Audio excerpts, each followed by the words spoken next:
बिस्मिल्लाहिर्रहमानिर्रहीम। अस्सलाम वालेकुम एवरीवन। आज मैं उबले हुए अंडों का सालन पका रही हूँ। तो इसके लिए मैंने सबसे पहले यहाँ हाफ़ कप ऑयल में 2 प्याज यूँ चॉप की हुई लिए और इसको मैं ब्राउन करने के लिए मैंने रख दिया है। ये ब्राउन हो जाए तो नेक्स्ट मैं आपको दिखाती हूँ।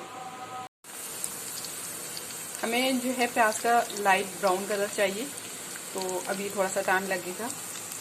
अब यहाँ पे मैंने प्याज में टमाटर, हल्दी, नमक और लाल मिर्चें ऐड कर ली हैं। आप चाहें तो कोई भी ड्राई स्पाइसेस जो आपको पसंद है वो ऐड कर सकते हैं, लेकिन मैं इनके अलावा ड्राई स्पाइसेस में कुछ और ऐड नहीं करूँगी। अब यहाँ पे मैं टमाटरों को कवर कर दूँगी ताकि ये अच्छे से गल जाएँ और उसके बाद नेक्स्ट मैं आपको दिखाती हूँ।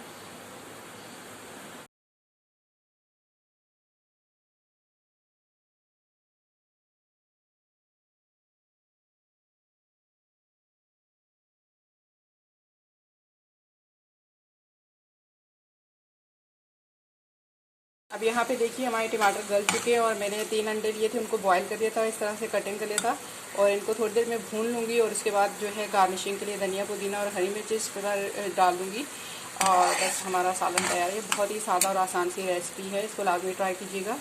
यहाँ पे देखिए मैंने इसमें हरी मिर्चें जो हैं वो शामिल कर दी और साथ ही मैं इसमें धनिया पुदीना भी ऐड कर दूँगी। तो बस ये हमारा जो है अंडे का सालन बिल्कुल रेडी है। ये देखिए, ये बहुत ही आसान और बहुत जल्दी बनने वाला सालन है, इसको लाजमी ट्राई कीजिएगा।